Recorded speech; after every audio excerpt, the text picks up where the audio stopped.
Hello everyone, this is Jimmy and welcome to episode 5 of Nuclear Earth Reirradiated, where, thanks to the power of plants, we've made a lot of power. Last episode was the power episode. It wasn't supposed to be, but power kind of took a long time to make. So we set up this system that produces biodiesel, then burns it to make steam, then uses a steam and a steam turbine to make kinetic energy, which powers an alternator, which finally produces RF. That leaves us with an effective production of about 25,000 RF a tick. I talked about this a bit last time, but the alternator can actually produce significantly more than that, over double, but we can't actually extract it from it any faster than that. So I suppose that's, practically speaking, its maximum output. Alright, so let's get back to what we did at the very start of last episode, and that was work towards the void ore miner and other forms of resource collection automation. For that we needed litherite crystals, which needed green and lime dye. So green dye, very easy. One of these produces, cactus. I have a whole thing of cactus here. Lime dye, however, is going to be a bit trickier. So lime dye is, come on, give me the regular lime dye. Green dye plus bone meal. Bone meal has always historically been a very easy dye to get. Well, not this time. So as far as I know, these glow shrooms don't generate. To get bone meal, I could kill mobs, but yeah, it's scary out there. I don't want to fight. So instead, I'm thinking we'll actually take a different kind of detour and do some different resource collection automation. So one option here is to do the void miners, void ore and whatever miners to get stuff. However, we could instead use Woot, which is a mob farming mod, and it can create, effectively speaking, a virtual mob farm that, well, farms mobs. So to get started in Woot, we need a hammer and a Stygian iron anvil. This Stygian iron is basically just iron, right? Like one iron ore makes one Stygian iron ore, and it unfortunately cannot be doubled. That's a little bit unfortunate. Later, though, by combining Stygian iron with netherrack and soul sand, we do get slightly improved yields. 1 to 3. I guess that's tripling it. But first, we have to make it the old-fashioned way. I am curious if we can get soul sand right now. Let's actually try going to the nether. We'll see how oh, look, I have exactly 10. We'll see how radioactive it is. And if it is too radioactive, we will just leave. No corners on our portal today. Don't have enough obsidian for it. So, to the nether we go. And we made it. Alright, so the nether is less radioactive. Wait, 2 millirads per tick. Oh wait, no, it's 8 here. Perhaps it's biome? 16? Oh, no, never mind. It's at least as radioactive as the overworld. 29, now it's just sticking up. 38. Well, it doesn't appear to be significantly more radioactive than the overworld, which is somewhat surprising. I definitely expect, oh wait, no, now it's worse. It just keeps getting worse. Alright, well, we definitely don't want to overextend our stay here. My goal is to find some soul sand. Another fortress would be nice too. Oh dear. Yeah, I definitely don't want to overextend my stay. Yikes, do we see any easily accessible soul sand? That's not a soul sand biome, is it? In exchange for a somewhat horrific dose of radiation, here I found the soul sand. This tool doesn't mine it very fast, does it? Oh, we'll have to endure. This biome here is kind of nice because not only does it have soul sand, but it has wither skeletons. So I'm hoping to get a wither skeleton with the wither dust from it. Then again, calling this place nice might be a bit of a stretch. It is horrifically polluted with radiation. So it's awful, but it has redeeming factors. Let's go with that. Ooh, hello there. Before we leave, that there in the distance looks like another fortress. So I'm going to see about getting over there to check that out. Oh dear, am I going to make it? Please make it. Please make it. Oh, this is awkward. I'm gonna get up into the fortress now. There's like hell pigs here. Those aren't any fun to deal with. There we go. We can get in through here. Maybe get another wart or something. I've already got the mining fatigue and poisoning. I'll take some gear too. That's that. I found another fortress. Hopefully we can get some another wart in here. Maybe even loot some of that. Yes. Ooh, that's not a half bad capacitor. And here's some another wart. Robo surgery, invisible mobs. These things, they only have half a heart, so they're not very scary, but they're invisible. That's an awful capacitor. Oops. I'm almost completely filled up on radiation poisoning though, and I definitely don't want to start getting like the damage effects from radiation. So I think we should leave before I overstay my welcome much more. I'm happy I was able to get a couple pieces of wither dust from wither skeletons. This can be used to make dark sugar, and dark sugar can, for one, be used to make more dark sugar. So that, and it can also be used to make soul sand out of regular sand. So effectively speaking, I can now make my own soul sand. Hopefully that means we don't have to go back to that cursed place for some time. Let's also inhale another pile of mushrooms to try to bring our radiation low enough that we at least lose the mining fatigue. Unfortunately, we can't grow these glow shrooms in the cloches. In fact, there's no way to. Well, I guess if we can grow the regular mushroom and automate glowstone, we can make the glowing mushrooms. But for now, it's kind of like every now and then I have to go out and grab a couple stacks of mushrooms so I can inhale them. To get started in root, we'll have to make this ore and then smelt it.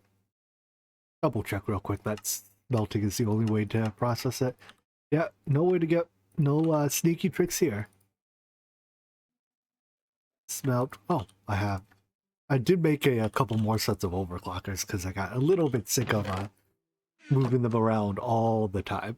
Anyways, that lets us make the iron, and then I think we should be able to make the anvil. Did I get enough obsidian? I found 3. It might be 1 piece of obsidian short. Dang it. Give me a cheeky way to make obsidian. No can do, huh? For a quick mining trip, I got some more obsidian, made ourselves the Stygian iron anvil. To use this thing, we first have to right-click a die on it, but to make the dies, we have to, well, look here, let's just look at the recipes in JI. You have to right-click this thing on it. This is a catalyst. It's not consumed. And then you drop this item on it. The item's in these 6 squares, so it could be more than one. And then you right-click. So to make the dies, you use various, I guess, placeholder items almost. Oopsies. You click that on, throw that, right-click. Anvil must be sitting on a magma block. Skipped a step. And I believe I grabbed at least a few magma blocks when I was in the Nether. Good. Is this anvil affected by gravity? Don't think so. Try that again. There we go. So that gives us the core die, and then there's a couple others. I guess it does consume. It does consume the item if it's not a die. The dies themselves are not consumed. I'm like 90% sure of that. Those and one of these. All right. Is there there's no mechanical user in this pack, is there? I know extra utilities isn't in the pack. I guess the player simulator or something from integrated tunnels can be a mechanical user. We're a ways off that though, so oh well. The mechanical user is very nice for the Stygian iron handle because you can just have it do your right clicking for you, but no can do. Anyways, that's the dies. Now to get started, we need to get all the bits for tier 1 mob factory. So these things. I'm gonna look through this to see, is there anything in here that looks particularly unpleasant to make? There's a lot of unique components required for this, but the few that stand out to me were the cap here, which requires a skeleton skull. That can be made from any skull, but most of these mobs, like, I've seen very few times. So I need something that can probably get Enderman skulls, I suspect, and we'll have to try to get them at a halfway decent rate. But we can turn them into skeleton skulls, which is nice. But what really concerns me is that the factory, or not the heart, the controller here requires this prism, which is all the colors of dye. And some of these dye colors I am a little worried about. I guess black has to come probably from ink sacs, because most of these other ones I don't think I know how to make. So we're going to have to somehow farm squid. Yellow, I have no clue where I'm going to get from, because all the, like, it normally comes from flowers, right? Where am I supposed to get flowers from? Maybe I have to void botanical miner them? Have I gotten any of the flowers in this chain? I don't actually know. Maybe if we get a mana pool, we can do that. And there was one more. The upgrade base, which even if you don't want to use upgrades, you still need the base. Like, you turn this into the upgrades, if memory serves me right. Or maybe it just gets physically placed under them. Needs a spider eye. So where am I supposed to get a spider eye from? I have to either find spiders or witches. So I think we once again go have a change of plans and go back to trying to make the litherite crystal. I think I've like flip-flopped between these things a couple times now. But anyways, the whole reason I initially made this swap was because I needed white dye for the pigment, right? And if we only need a little bit, I guess I could go out and kill some mobs. If I set, how do I do this? Journey map, options, set you to show mobs as icons. Yeah, I could probably try to find, I think the ones that, oh, don't want that thing. No, that's a Liz. I want the ghoul things. These, no, not the ghoul things, sorry. These, oh my gosh, there's so many ghouls though. I want you because you drop bones. Ghouls, can you leave me alone? I fought some stuff, got myself 6 bone. So, 36 bone meal. That's probably enough litherite to make the tier 1 miner, I hope. It looks like my dye worries don't stop here. In addition to white dye, I need black dye for these structure frames because I use these interconnects, and these are made with black concrete. So I think a different way to get these dyes is with the dye mixer. But the dye mixer requires plastic. We can make these machine cases now for the industrial foregoing machines. So why don't we start making this plastic? To do so, we need to smelt dry rubber, and dry rubber comes from crafting tiny dry rubber, which comes from a latex processing unit. So we need a latex processing unit, a tree fluid extractors to actually extract the fluid, and yeah, then we can start making plastic. This method of rubber extraction from trees is far more efficient than just extracting the rubber log directly. So each log now, when put through the tree fluid extractor, when put through a regular extractor, gives exactly 1 rubber. When put through the tree fluid extractor, gives on average 6,400 millibuckets of rubber. It takes 75 millibuckets to make a tiny rubber, and then it takes 9 of those to make a regular rubber. So what I do is I extractor it, all the fluid gets sent into here where it gets converted. That goes into a compactor, which compacts it, and then that goes into an electric furnace, which smelts it, and the final product goes in here. So this plastic is in all places that accept the other rubber. Like anything that accepts this rubber also accepts plastic. It has the extra benefit of there are crafting recipes that only accept this plastic. Basically everything in industrial foregoing only accepts its own plastic. It doesn't accept the Techreborn rubber. But this is just easier to make than Techreborn rubber, and each log as a result gives something like 10-ish pieces on average instead of 1. That's a marked improvement. All right, so then with our source of plastic taken care of, oh, the thing is, this process does periodically break the log, so there is a I can find it. There's a auto placer down there that just automatically replaces the log. I have it stocked with about 4 stacks of logs. When that runs out, well, I guess it runs out after 4 stacks and we'll have to refill it because I don't have a tree farm yet. Next up, let's make the dye mixer. The idea with the dye mixer is that we can make any color dye out of just the blue, red, and green input. I hope. So I've never actually used this thing, but according to what it sounds like, if I give it green dye, oh wow, it holds a lot internally. Blue dye in the form of lapis. Actually, do we have a better blue dye available to us? Nope, lapis it is. And red dye in the form of rose red.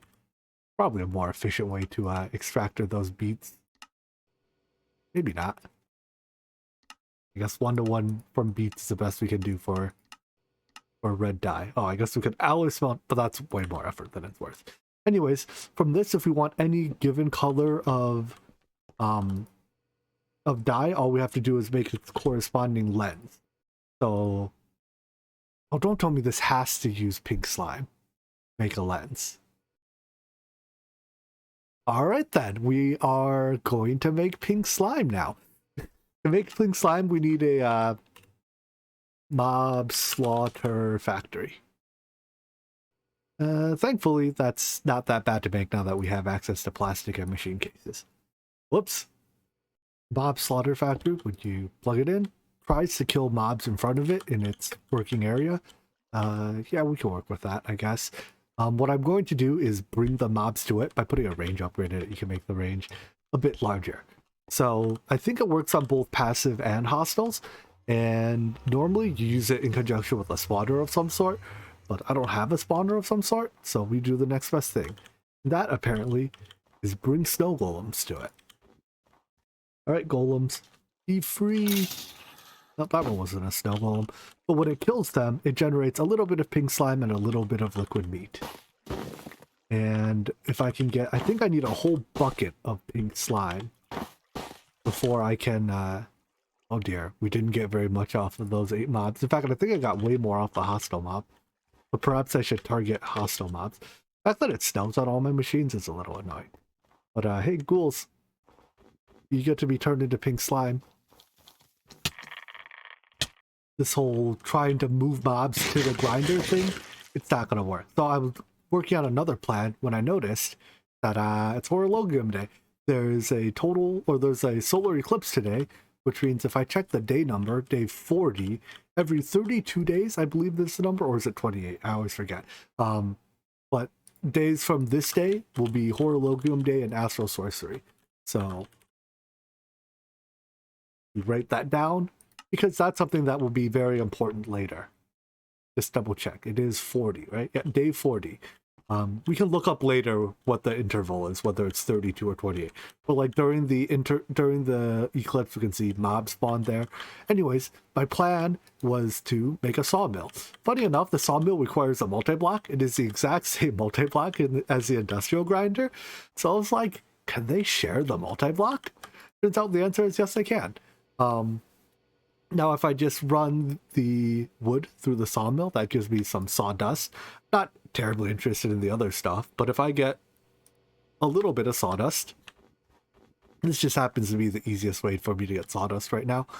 I can make a Mekanism cardboard box, and then if we go back to the Nether, I don't want to go back in there, it sucks, but go back to the Nether, go back to the Nether fortress. I think I can move its spawner. It's not its wither skeleton spawner, it's blaze spawner, and then we can kill those blazes for slime. One potential problem, maybe.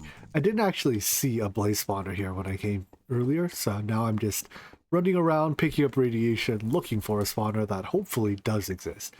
Although I'd be very sad if it doesn't. Maybe it's up here. Maybe there's 3 wither skeletons up here. Found it. Give me that. Alright, let's step back, kill the blazes, and then pick up our cardboard box. Give me that hat. Hat game on point. Did I get no blaze rods even? Alright, whatever. We're gonna get plenty off this cardboard box. Who's shooting me? I guess they're shooting me. This? I'm out. I believe these mobs need darkness to spawn, so I built a dark room here. This is the center of it, right? We can put that there, and I think it's most effective 1 block off the ground. So pop that off, close it off, and mobs will spawn in there as long as I'm standing remotely nearby.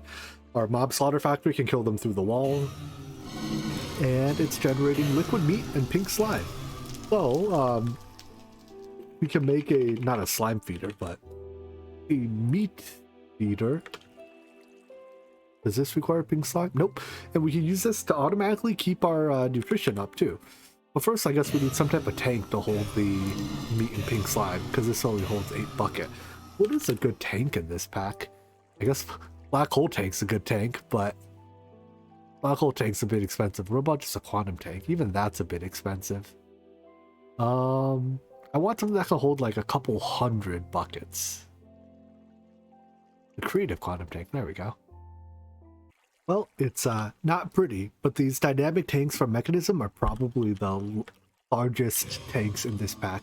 I mean, technically they're like, if we're gonna count multi-block tanks, I think there are things that can effectively be better. Like these are 16 buckets per block space. If we do like hardened or the Ender IO tank, or IO, we can get at least 32 blocks or 32 buckets per tank per block. However, these form a true multi-block, so they're much easier to use than a whole bunch of individual tanks. Anyways, I still don't have better fluid conduits, so I'm using these regular ones, and they're not very good at pumping fluid uphill. But eventually, the fluid will make it into here. The one on the left will hold the pink slime, the one on the right will hold liquid meat, and then once we have, you know, a couple 100 buckets of liquid meat, we can make a meat feeder. It's not really worth making a meat feeder when you only have 3.6 buckets. Additionally, there's kind of downsides to having full saturation all the time. Like, in order for me to eat beetroot, I have to not be full on food. So every now and then, I actually do this. I intentionally take some damage so that my food goes down, so that I can eat beetroot to gain some radiation resistance, if only temporarily. Ended up putting a smaller tank down here, just so I can get my first bucket of pink slime quickly. So, apparently a bucket of pink slime is America? I think that's the oil quest detecting this for some reason. I guess it accepts any forge-filled bucket. Alright, well, we put this here, and we wait. Eventually, a pink slime will come out of it. Well, that was actually pretty quick.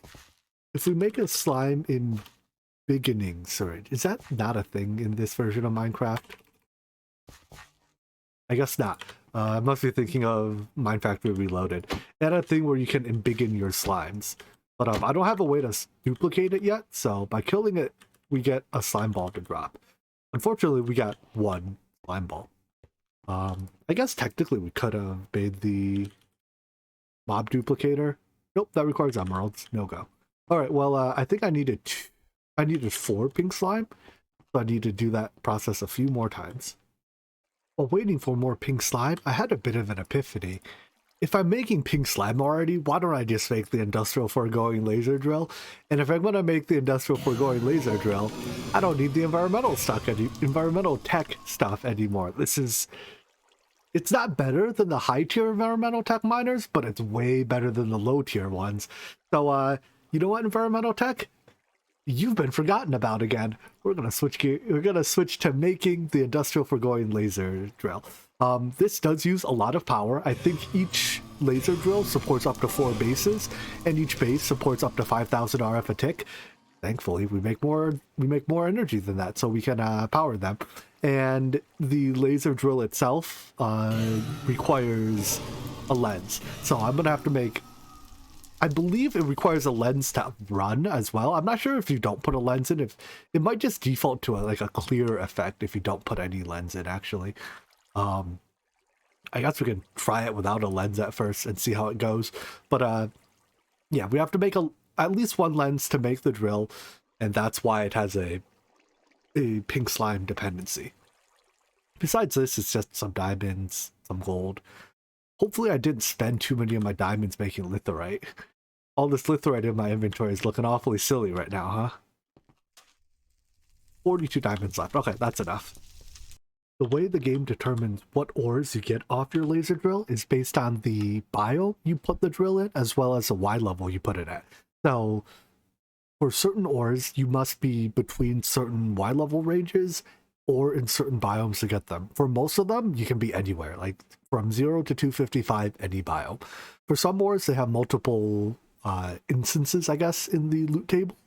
So if you put them in a certain range, like for, say you want Certus Quartz ore, if you put it in this range, you get, in any biome, you get a weight of 3. Otherwise, you get a weight of 1. It might be additive, so you might get a weight of 4 in this range and a weight of 1 elsewhere. I'm not 100% sure on that. But generally speaking, looking through this, there's very few that can only be found at certain ranges. For rock crystal is one of them. You have to be quite low, below Y10 to get that. And then beyond that, like, there's just nothing else I much care for. So I think we're just gonna put our laser drill up here on the surface. We don't get rock crystal ore, and that's going to be okay. If we need a lot of rock crystal ore later, we can move it or we can get it from something else.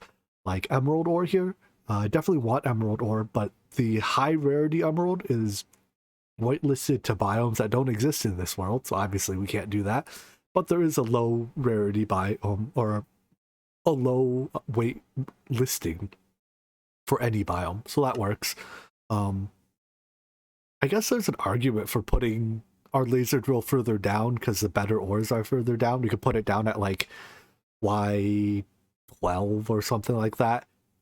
Maybe even 10, get rock crystal and all the other stuff instead. You know what? I'm going to actually spend another minute or so looking at this. Now, if you match your lens color, I think the thing has room for like 3 lenses? 6 lenses. If you match your lens color to a given materials thing, you get an increased chance of that. But I believe the lenses are otherwise completely optional. In the end, I decided to put the laser down here at Y level 5. Being further down is almost all upside. The only downsides are we have to run this energy cable down, but that's like, 50-ish basic universal cables, whatever I can swallow that cost. And we need a way to transport the items back up. So for that, I had to make a couple of ender chests. Apparently, when I made the ender chest, it also completed the ender tank quest. So I'll claim my rewards, I guess. Although I probably shouldn't do it down here, because it's just going to clutter my inventory, but... Where's my all button? None of this stuff is exciting. This loot all sucks. Alright, nothing to see here. Anyways, what I'll probably do is set up something on the surface now with the linked ender chest that can get all the stuff that comes out of here. But now, here we go. Emeralds. Even nice stuff like iridium. How do we process iridium? We grinder it. And then... Oh boy. Even processing the... Oh, if we have an arc furnace, we can directly smelt the dust. Okay, whatever. We'll be, I'm sure, sometime before we need that. But yeah, this is our ore generation. It doesn't use nearly as much energy as I thought. I even gave it a few upgrades. There's room for one more upgrade, but the speed 2 upgrade takes like 8 diamonds each. Yeah, at 8 diamonds, I guess making it this way only takes 4 diamonds, huh? Oh, well, still 4 diamonds for 2 of them. It's 12 diamonds. Once this thing's been running for a little while, I'll have enough diamonds to make the extra speed upgrade. But for now, I'm leaving that one out, and they pump in 300 RF a tick, which causes this thing to charge up and make 1 ore every, I don't know, 5-6 seconds. So it's faster than a tier 1 and probably about as fast as a tier 2 void ore miner. We're still going to have to make the void ore miner at some point, well, at least the void miners in general, because there's stuff like the void botanic miner, which is, I presume, this is how we get the mineral sapling, because I haven't found any other way of getting the mineral sapling yet, unless perhaps it generates in some obscure biome I haven't seen. So without a mineral sapling, I can't get into any of the really nice integrated dynamic stuff. So we will eventually need to do that, but hopefully we can put that off for a little bit now that we have access to automated resources. So back to the surface, set up a way to store it, and then we'll probably call it there for the day.